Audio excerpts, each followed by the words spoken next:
Yeah, hi there. These comments are for, I'm going to use your initials, PG.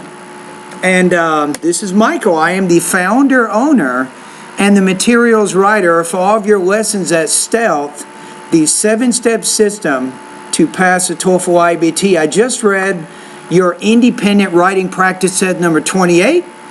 And you're actually one of my students also over at California State University, San Bernardino. So first of all, let's talk about your organization first, and then we'll talk about your language use. So organizational-wise, I think you can make some improvements here. Beginning with your thesis. You say, I will support this plan, which is a new movie theater will be built. I will give my own reasons. That I would state, create a more sharply focused thesis here. And what you're doing in the beginning, it doesn't really connect very well with your body paragraphs. Now, why is that? Let me read the first sentence of your second paragraph. It says, when I was a child, I liked watching movies very much. Right? That's your first sentence.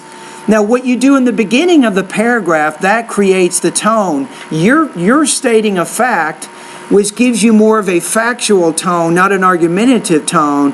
So I would argue that you reframe that topic sentence, and your topic sentence really is in the middle.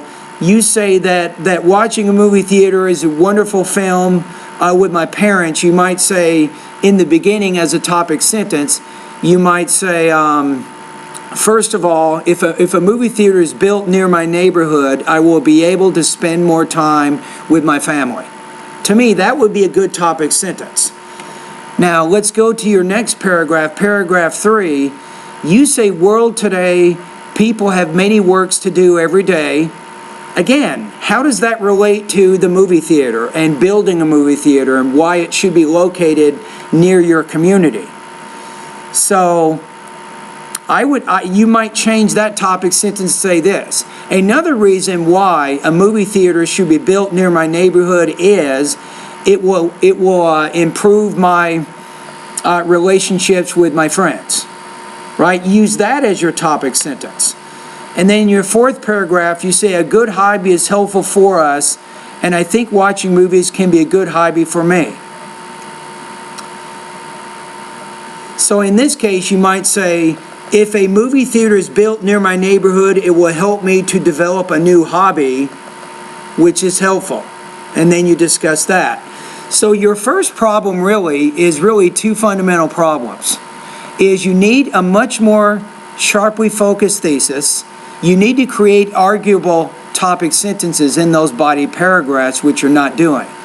So the second thing is, how do you do that? So if you go over to my website, under the writing area, I do have some instruction on creating sharply focused thesis statements and also on creating topic sentences for the independent writing task. So if you go to the writing section of my course, please review those writing lessons that focus on thesis statements and also topic sentences. All right? Now let's take a look at your language use. Let's see how you're doing there. I would say your vocabulary is probably a little bit basic. So you say in the beginning, I'll give you an example. If a new movie theater, I would say if a new movie theater is built in my neighborhood, I will be very happy and I will become a great supporter, how about this, of this new construction project. Use the word construction project instead of the word thing. Thing is a very basic word. That's not really demonstrating good vocabulary by using that. Also, in that same paragraph, I'm going to make a quick change. You say, now I will give, I think you want to say, now I will give my own specific reasons, not now I will give out my specific reasons. I would just say give my reasons there. You probably don't even need to say out in that case. Okay, in the next one, you have the same grammar problem you had before in the second paragraph. In the third line there, you might say, instead of so, maybe say the word therefore, comma, if there is a new movie theater you have will be built. That's going to throw your grammar off because is the verb in that dependent clause. You can't have double verbs there. So you would say, therefore, if there is a new movie theater in my neighborhood, I think I will go to the movie theater to watch a wonderful film with my parents. So that's the change I would make there with that. So you have double verbs. That's a problem with sentence formation. Okay, let's go to your third paragraph and take a look at maybe an example there. How about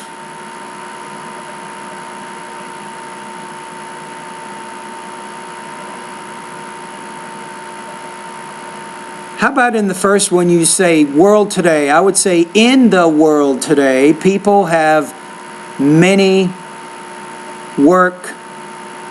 Usually works is an uncount noun, so I would say people have much work to do every day, comma, and the communication between two friends becomes less frequent maybe. That might be a little bit better there. Okay, let's go to the fourth paragraph. Take a look at one of these examples.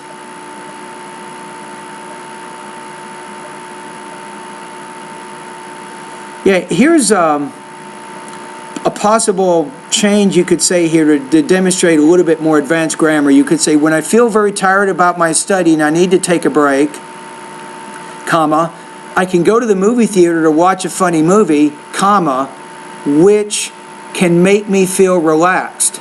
That way you don't have to say and two times in the same sentence there. So maybe after funny movie, which can make me feel relaxed.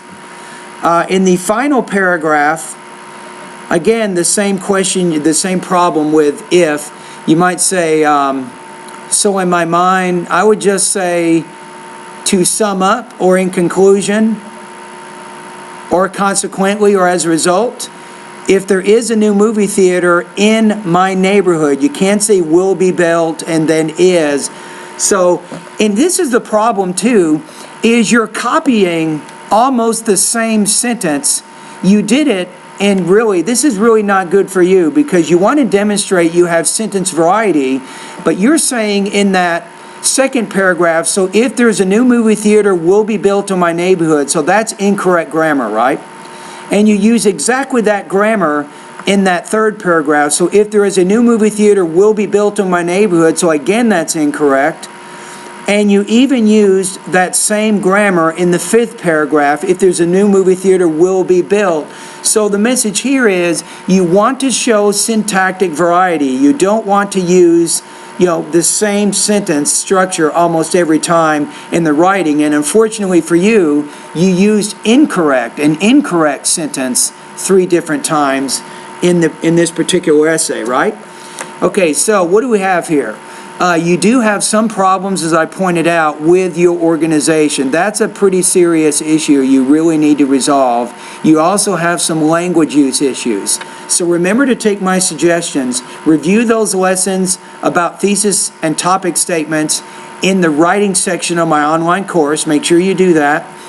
And to help you also, you need better vocabulary. Unfortunately, you cannot solve these problems quickly, but here's what you need to do. I would encourage you to go through Vocabulary Lesson 3. You want to learn all those words. Go through Vocabulary Lesson 4, Vocabulary Lesson 5, and Vocabulary Lesson 6. If you're serious about improving your English, and I'm helping you here, you can get over 100 on the TOEFL if you follow my suggestions, no doubt. I'm not joking with you. You can do this. So you have to master the words in the vocabulary section of my course. Now, to help you deal with some of the language or grammar problems you're having, go through my lesson. It's sentence variety. That's grammar lesson, I think, number 1.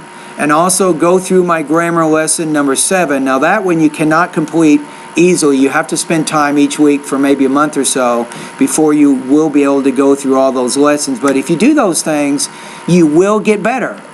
You can get better. It is possible here. Now, another thing, in addition to my suggestions, at night, watch TV maybe for about 45 minutes, while you're eating, and make sure it's in English.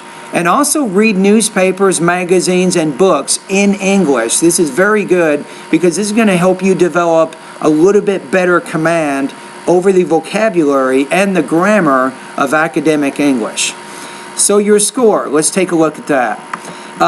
I want to put you in the 3 range, but you're just not there yet, I'll be honest with you. So I'm going to put you in I'm going to put you right around 2.50 out of 5, or 17 points out of 30 on this particular practice test. Now, for our class, a 2.50 is going to put you at 70% on this particular writing assignment. All right, anyway, thank you very much for completing this practice test.